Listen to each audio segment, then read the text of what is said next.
Assalamualaikum warahmatullahi wabarakatuh.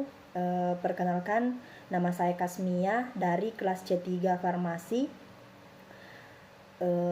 Di sini saya akan membawakan materi tentang spektrofotometer visible. Di sini pengertiannya adalah spektrofotometer adalah alat untuk mengukur transmitan atau absorban suatu sampel sebagai fungsi panjang gelombang. Spektrofotometer merupakan gabungan dari alat optik dan elektrik serta sifat-sifat kimia. Kemudian jenis-jenisnya, visible spektrometer atau spektrometer vis, ultraviolet spektrofotometer atau spektrofotometer UV, infrared spektrofotometer atau spektrofotometer IR. Kemudian spektrofotometri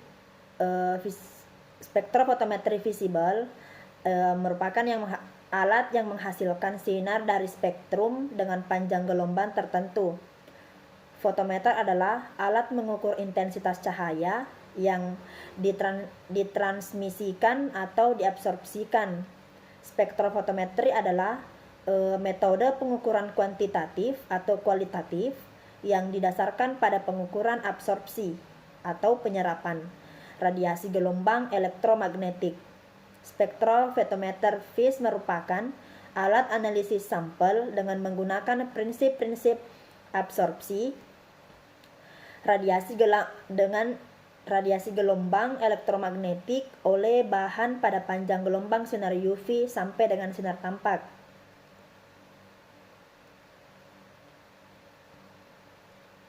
Kemudian di sini ada warna dan panjang gelombang. Warna yang teramati, warna yang diserap, dan panjang gelombang. Teman-teman bisa melihat warna dan panjang gelombang tersebut.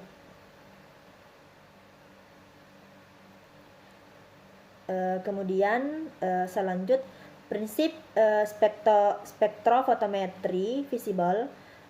Yang pertama, prinsip kerja dari spektrometri visible adalah ketika ada sumber sinar berupa cahaya diteruskan melalui suatu media yang merupakan suatu sampel, maka sebagian cahaya tersebut ada yang diserap, dipantulkan, dan yang diteruskan.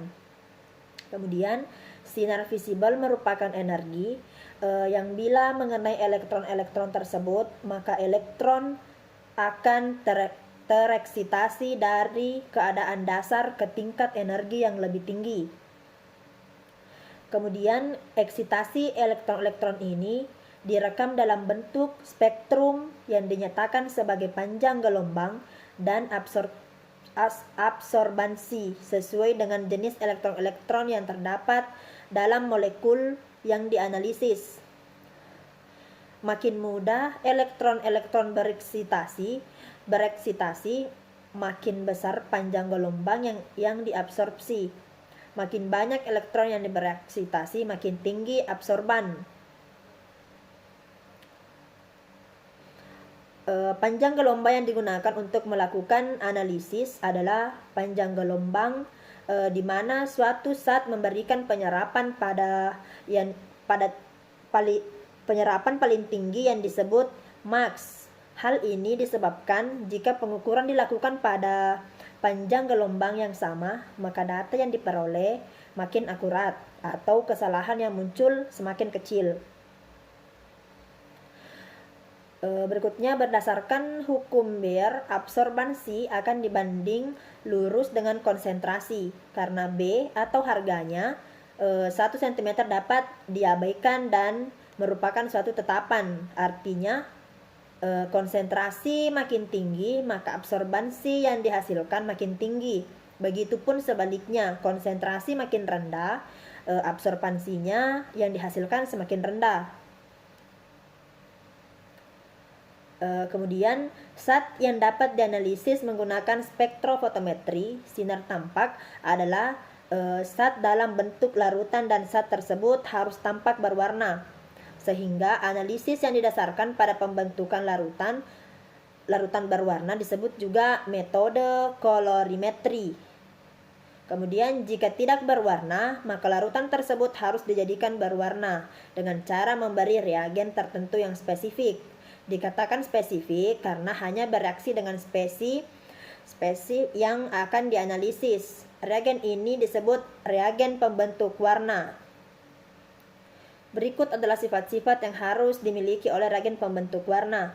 Kestabilan dalam larutan, bereaksi yang berubah sifatnya dalam waktu beberapa jam dapat menyebabkan timbulnya semacam cendawan bila disimpan. Oleh sebab itu harus dibuat baru, dan kurva kalibrasi yang baru harus dibuat saat setiap kali analisis. Kemudian pembentukan warna yang dianalisis harus cepat. Reaksi dengan komponen dianalisa harus berlangsung secara stoikimetrik. Reaksi tidak boleh menyerap cahaya dalam spektrum di mana dilakukan pengukuran. Bereaksi harus selektif dan spesifik untuk komponen yang dianalisa sehingga warna yang terjadi benar-benar merupakan ukuran bagi komponen tersebut. Tidak boleh ada gangguan-gangguan dari komponen-komponen lain dalam larutan yang dapat mengubah saat bereaksi, atau komponen-komponen yang dianalisa menjadi suatu bentuk atau kompleks yang tidak berwarna, sehingga pembentukan warna yang dikehendaki tidak sempurna. Bereaksi yang dipakai harus dapat menimbulkan hasil reaksi berwarna yang dikehendaki dengan komponen yang dianalisa dalam pelarut yang dipakai. Kemudian di sini ada gambar alat spektrofotometer.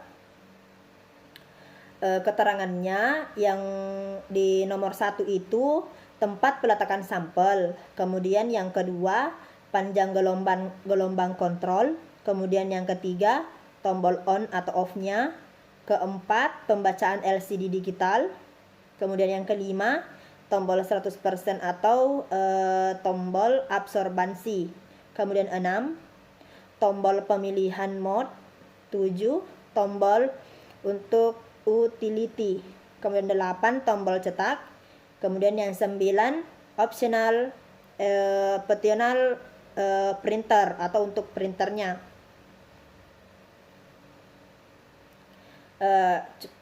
Inilah yang sempat saya sampaikan.